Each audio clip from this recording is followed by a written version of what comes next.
over here. And we are going live. Excellent. Hello, everybody. Welcome. We are just getting all set up here technically.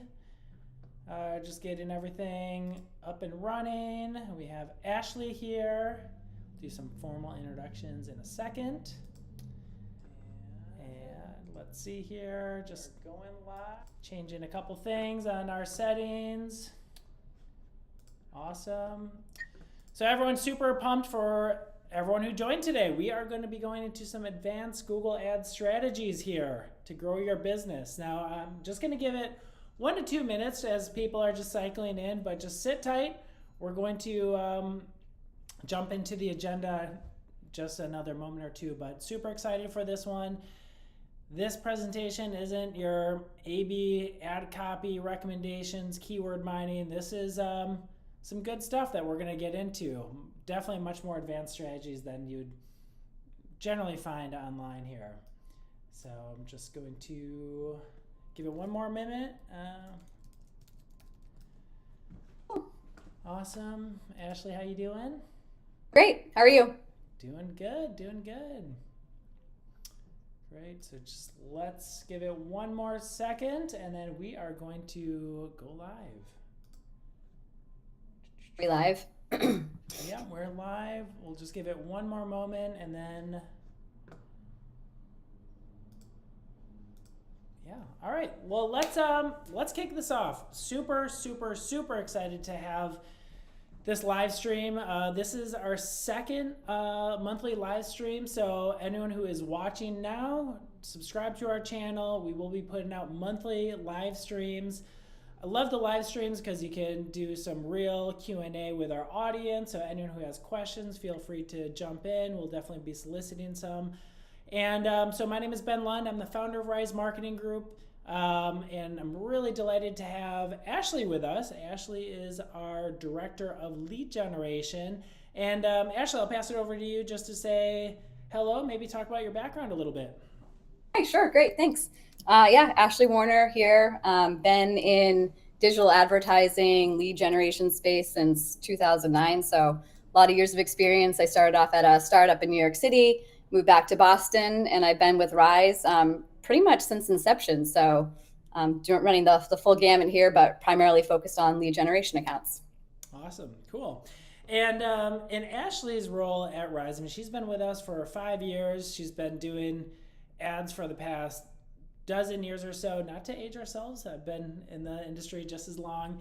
And but a lot of what we're going to talk about here, she actually deploys for our clients. So let's just jump into it. So today we're going to be talking about advanced Google ad strategies to grow your business. This is not, as I mentioned, this isn't your keyword mining, your negative list, and just generic bidding. This is very much intended for accounts that are looking for more business. They're looking to scale, but they're hitting a bit of a ceiling on Google. So we're just going to jump right into it. Ashley, I'm going to go to... Let's just jump into it. So today I'm going to go to the first slide here. Advanced Google. Sounds great. Awesome. 1 second. Let's queue up my next slide.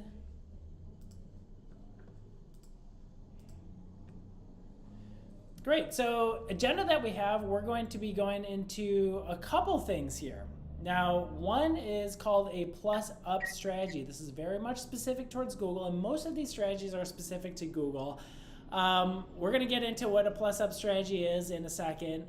Then we're going to talk about importing offline conversions, giving Google even more data and more signals to optimize to drive true business growth. We're going to get into value-based bidding, Performance Max, which has been making a ton of waves within Google over the past 12 months or so, and how we can use that for lead generation and then scaling to Bing. Now, everything that we share with you is based off of real experiences from real practitioners, and we're also a Google Premier Partner for 2023, which is just awarded to the top 3% of agencies in the US. So I just share this to show that the strategies that we're sharing comes from Google, and it's the best of recent. So But before we start to jump into some of these strategies, we'll kick off with Plus Up. Ashley, why don't you maybe just take a moment to share, when does it make sense to deploy some of these more advanced strategies for clients and businesses?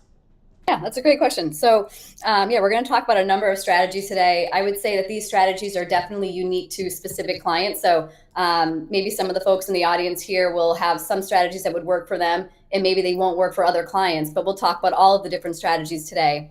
When it comes to when we would deploy these, you want to be deploying these probably like 3 to 6 months into the campaign. I would say the first 3 months, you're really getting a lot of learnings and looking at data, doing analysis.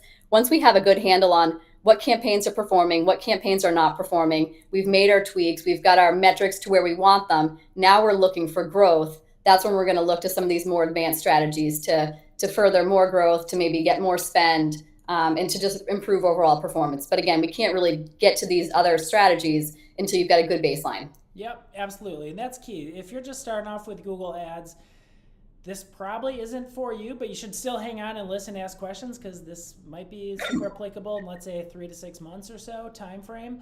But you need to have more of a mature account with some solid data, and then you covered all that low-hanging, easy-peasy fruit, and now you really need to ramp it up and take it to the next level. So let's just jump right into it. I'm going to take a look at our comments, see if we have any questions. Misty, I'll just answer this right here. How often do you think your strategies should change? It's really based off of the data. I mean, Google is always changing. I mean, that's one of the things that we love about Google is it's always innovating. It's really important to work with the true agency partners that is apprised of these changes. But in our philosophy, if it's working, you don't need to fix it. But if something's broken or you're not scaling to that same level or that level that you have some goal aspirations to, then you need to look at some of these strategies. So great question. Anyone else who is listening, drop questions in. We love them. I'll be sure to answer them. If I can address them, Jess, who's our VP of Client Services, will get into it. So let's talk about Plus Up strategy. Now, this is a strategy, I got to say that, we know and we deploy for our clients, but you don't really see this out on the internet. You don't see this on Search Engine Land, Search Engine Journal. I feel like this is pretty early on in adoption. So, Ashley, maybe I'll pass it over to you. Tell us a little bit, maybe high level, what is this Plus Up Google strategy? Yeah, Plus Up, I love this strategy. It's pretty unique. Like you mentioned, I don't think that it's super widespread.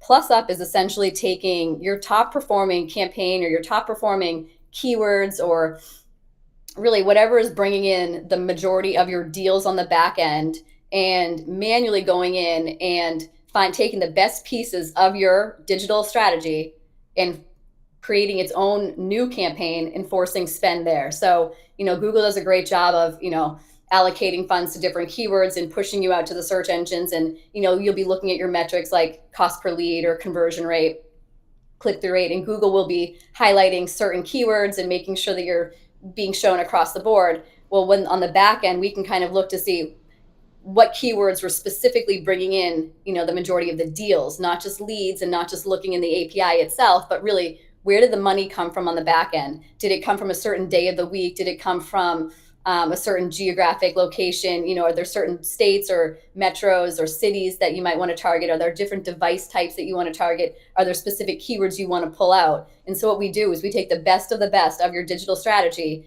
and we make it its own campaign, and we essentially plus up and add funds to that campaign. Now, we don't pause the primary campaigns. We don't pause the keywords and other things. We allow them in the algorithm in Google to continue to function as is, but we manually extract and take the best of the best. I think that Venn diagram does a good job of showing that. So, A might be your top geos, B might be your top keywords, C might be your top days or weeks or days or time of day that you want to advertise. And, in the middle there is what we would spend our budget there. So it's a nice way of, instead of just increasing budget for a top performing campaign, maybe taking the best of the best and putting a new budget allocated specifically to those pieces.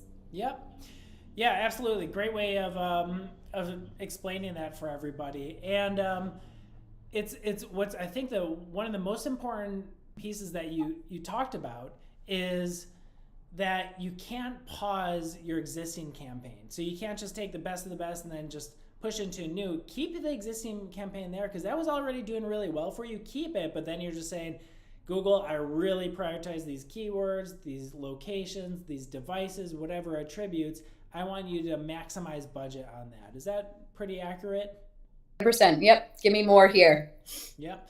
So plus up strategy, test it out. This is something that we definitely deploy, but you need data before you're plussing anything up. Make sure that not only are these good leads coming in, but these leads are turning into marketing qualified leads, sales qualified leads, and then eventually customers. So awesome. Thanks so much for sharing a little bit more into that. Let's go on to our next one. So this is a fun one that Google has actually been allowing advertisers to do for some time now, but it's really starting to gain some traction. And I think the biggest thing is Google's making it a little bit easier to do this. So next we're going to talk about importing offline conversion. So Ashley, what's the difference between a general conversion that everyone's used to on Google Ads and what's an offline conversion, and why is that helpful? Yeah, great question. So when we look at the accounts and we look at the platform, you're going to see a total number of leads. Maybe you have 100 leads in the last 7 days. Google thinks you're doing great. You've got a low cost per lead, but on your back end, in your CRM, you're going to know exactly how well you did. What's the percentage of those 100 leads that turn into actual customers, clients, or really return on ad spend? So what we're looking to do here is with importing offline conversions is to give a feedback loop to Google with, it could be anything like you mentioned, Ben. It could be a marketing qualified lead. So at least it's a qualified lead. You're not just counting 100 leads. Maybe 80 of them were marketing qualified, 20 of them were spam. Maybe from marketing qualified, you move to sales qualified, and maybe it's an even smaller percentage where sales team says, okay, these are the ones we could actually work with, or we've created the first step in the sales cycle with. You can follow that all the way down the sales cycle and really give a feedback loop to Google of where you ended up getting dollars from and attribute those to the actual keyword and the client itself. Where did they come from? So Google can get a full picture of not just all of your leads and every lead counts the same, but really what is the emphasis and how can we better tailor these campaigns to really be bringing in the return on ad spend clients that you're looking for. Yeah. And it's so interesting. I know you see this all the time across the accounts that you oversee is oftentimes with just general, let's say, conversion-based tracking, and maybe you have a website, you're driving leads for a certain service, and optimizing towards just a cost per lead, which is a cost per, let's say, website submission form, isn't really the best way. And some of the things that you see, Ashley, maybe you can expand on this, is sometimes those campaigns that maybe have the highest or the lowest cost per lead maybe aren't the best, and it's almost better to go after a little bit more expensive leads because the offline data is there and it actually shows they work pretty well.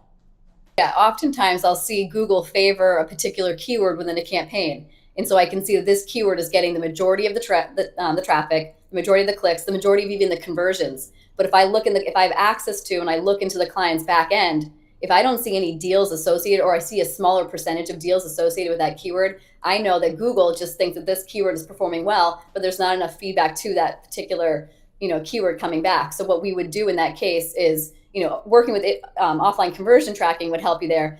In the absence of offline conversion tracking, we would identify and pull out that keyword and probably maybe still spend on it, but truncate the spend and not allow Google to run rampant on a particular keyword just because Google thinks the metrics are good. So it's a really important feedback loop that Google doesn't just think that, oh, wow, you're doing well, you've got a 20% conversion rate. I've got clients who, might have a 20% conversion rate for some campaigns, but the conversion rate for the campaign that drives the most business might be 7%.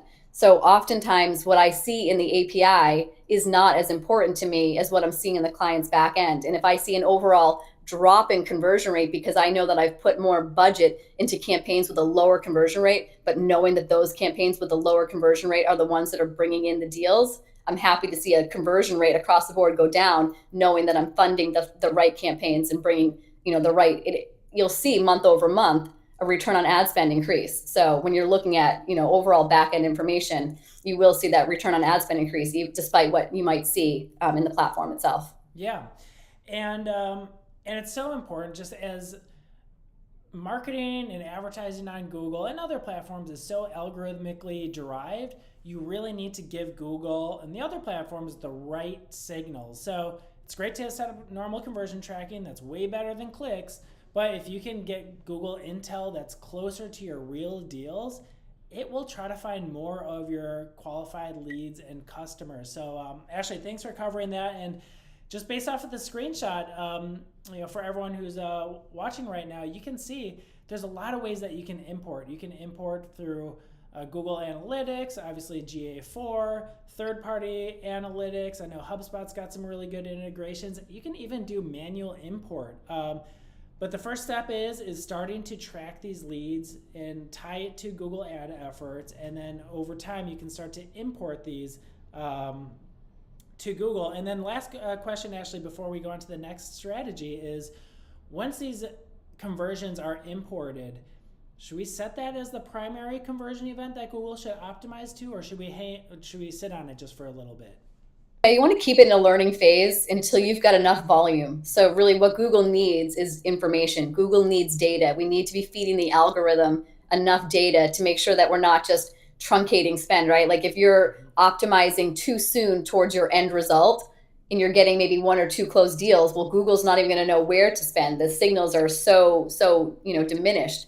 So really, we want to build up the learnings, we want to build up the signals, and maybe start with a marketing qualified lead, right? That's a step up from just all leads. Then maybe you move to sales qualified. And then as you build up your pipeline, you might be able to move up into those further end categories. But absolutely, great question. You do not want to jump right into it. You want to make sure that Google gets the learnings and that you're not just hanging Google out to dry. Awesome, cool. Yeah, thanks so much. And as folks who are watching, if you have any questions, I know this is a hefty subject right here.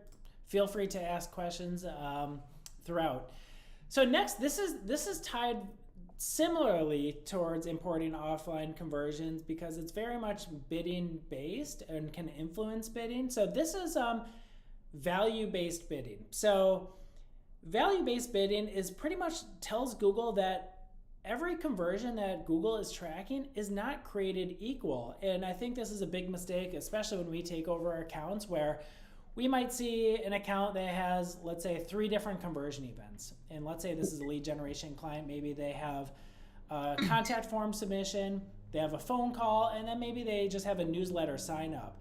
Now, you want to let Google know that each of those actions should be weighted differently. For example, someone who's like, oh, you have a cool site and kind of interested, sign me up for your monthly newsletter, is not the same value as someone who's saying, I'm interested, I'm ready to buy, I'm calling you right now, let's get a partnership going. So the whole premise behind this is just to place appropriate values to this. So yeah, maybe Ashley, is there anything I'm missing on value-based bidding, or how do you usually use it for some of the clients that you oversee?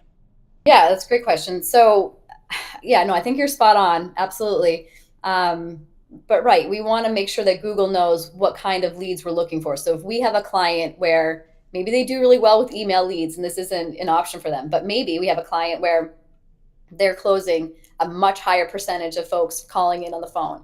So in those scenarios, what we would do is we want to, like you kind of laid out in your example here, maybe put a call lead valued at 150 versus a lead submittal at 50. What you'll do is you'll basically just, under conversions, you're going to assign values and you're going to keep them as secondary and you're going to get Google to learn. You're going to just keep it in a learning phase for a couple of weeks.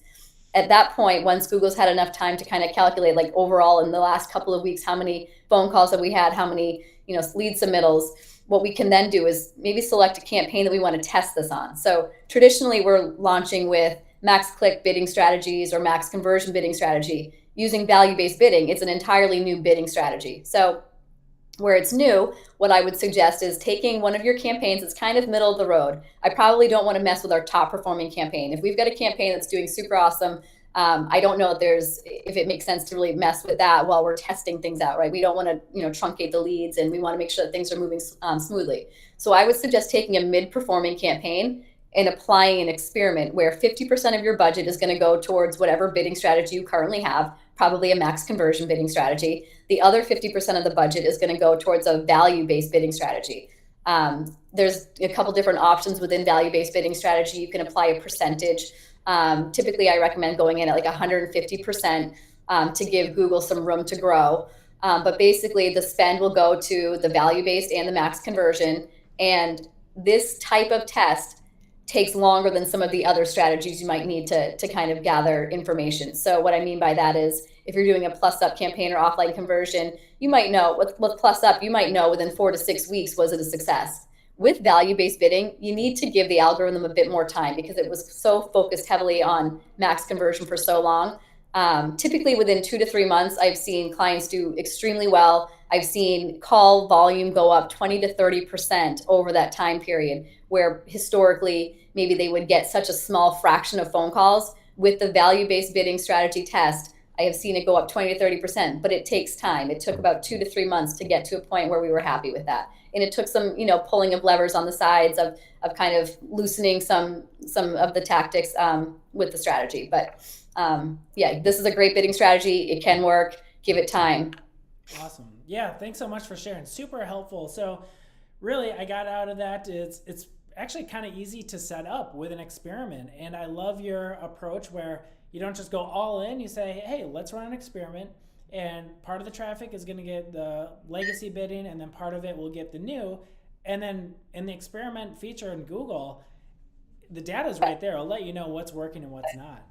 Yeah, it's pretty low risk, right? Because you're taking one campaign, 50% of the budget, and you're still able to get the strong conversion with max conversion if that's where it will be. But I've seen good success. Awesome.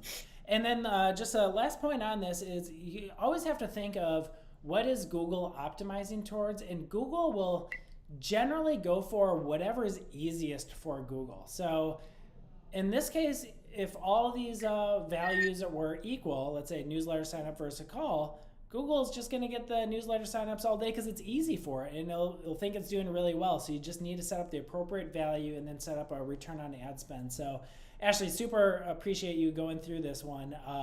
So anyone who is listening to this, value-based bidding, if you're not doing it, you should absolutely start to think about this and work with your agency partners. Obviously, if we're partnering together on this, we can help you determine what is that appropriate value. How much should you be valuing a newsletter sign up? It's not worth nothing, but it's not worth the same as a true lead. And how much should you be valuing a phone call or other lead types? And we can definitely have that conversation so that we're sending the right signals over to Google. Performance Max. Let's shift topics just a little bit.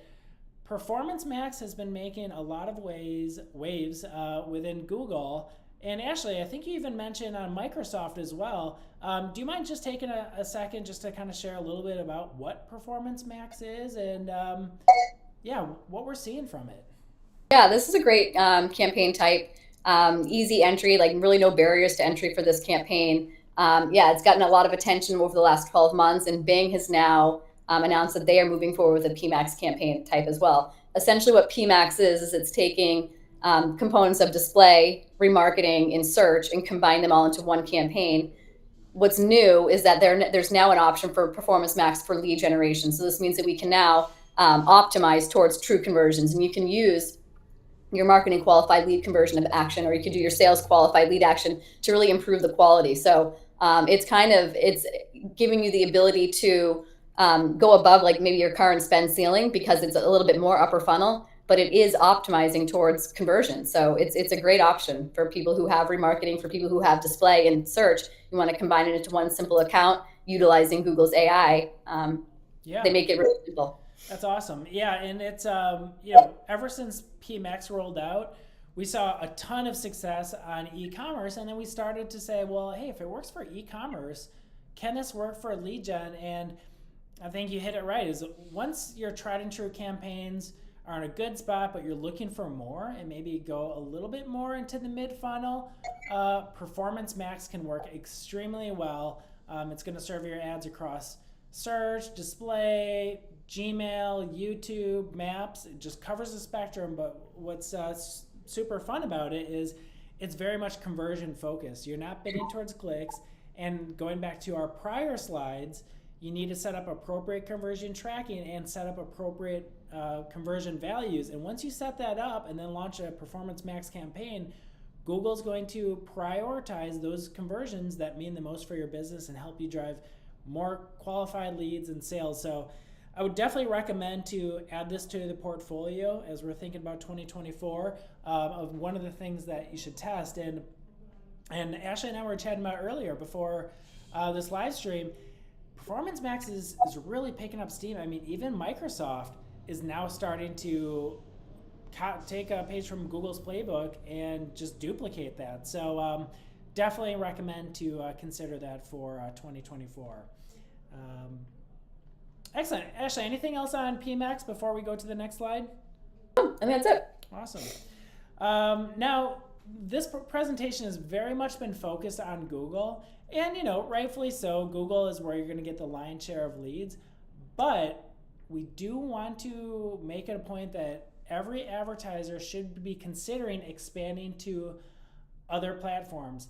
One we would absolutely recommend, specific for lead generation, is Microsoft Bing. Now, anyone who is listening right now is probably like, "Oh, Bing? Do people even go to Bing? Like, what? Why should I go to Bing?" And not only are you going to be advertising on Bing, but you also be available on all their partner search engines, which is Yahoo and AOL and DuckDuckGo, which is actually a rising search engine based, which is much more privacy focused.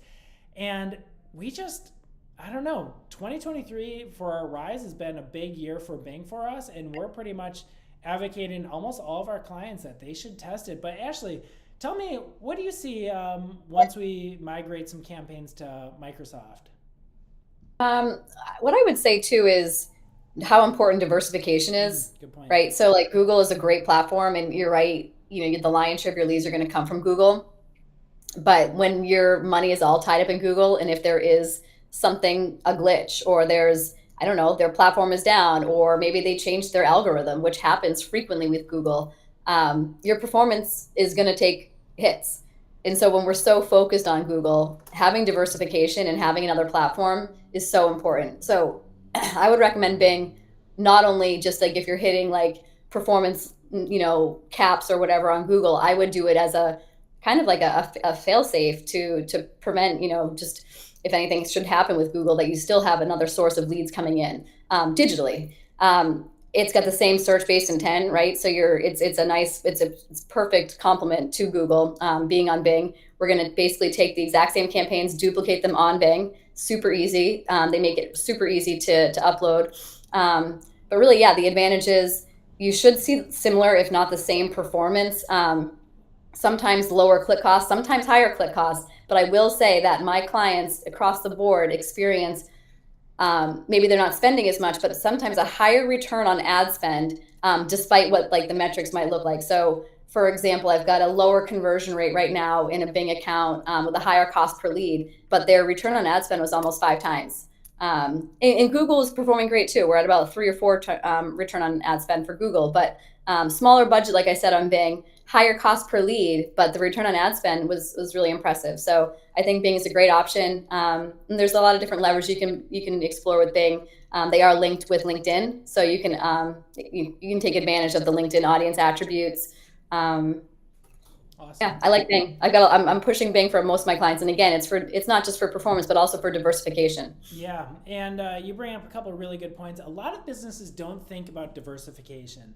They're successful on Google, or maybe they're successful on Meta, and they put all their eggs in that one basket. And we've seen it sometimes.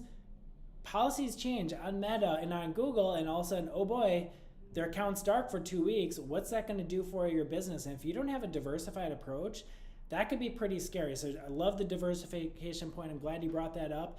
And then also, it just works. It works. Take your top performing campaigns on Google, migrate to Microsoft.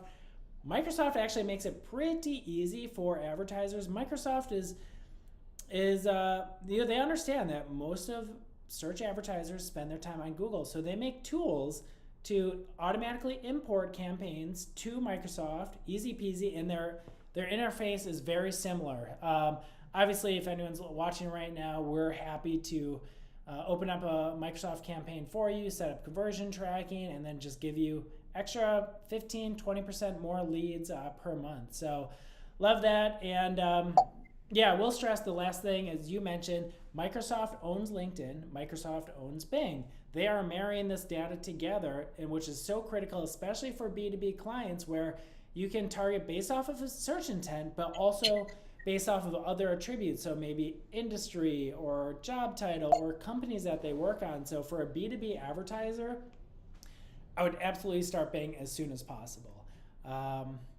So I think that pretty much wrapped up most of our advanced strategies to scale businesses. Now, just a couple final thoughts I'm going to share here. And if anyone's watching, if you have any other questions, feel free to drop that in the chat. But a couple things is, one, these are proven strategies. We're not just making these up untested. We're sharing what we deploy for our clients and that we see some success. But they should be tested separately. Just so that way you have a focused effort, and every account is different and unique. And so map out your testing strategy. And then the next is, these strategies are really based off of scaling accounts profitably. So if you're hitting that ceiling that we talked about and you just can't get to that next level, this is when you really start to have to think about these. And then a couple other things is making sure you give appropriate time to test these. So example, 4 to 6 weeks testing before decisions are made. So as you're planning for this upcoming year, just note that in. So don't just go all into a strategy and then just be curious about the results 3 days, 7 days, or even 14 days. Let the data tell you the story and have it unfold. And how do you know if it's working? Well, if return on ad spend is improving, the test is working, and just continue to push. But yeah, that's pretty much what we have prepared for today.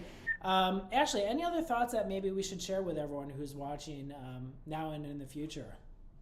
I think you pretty much wrapped it up perfectly. Like you said, I would really just focus on the return on ad spend. I wouldn't focus so much on what the metrics look like in the platform itself. But I would say if your return on ad spend is improving month over month with these tests, and you know it's working, and you can attribute them back to those campaigns. So giving it ample time to not only run, but also to see the deals take effect. Yep, absolutely. So as we just wrap up over here, if anyone who's watching this and you need our support or just want to have a consultation, check out our website, risemkg.com. We'll schedule a one-on-one consultation. And Ashley, thank you so much for your time on this Friday and all the insights that you shared. Happy to be here. Awesome. All right, happy advertising all. We'll be in touch. Bye.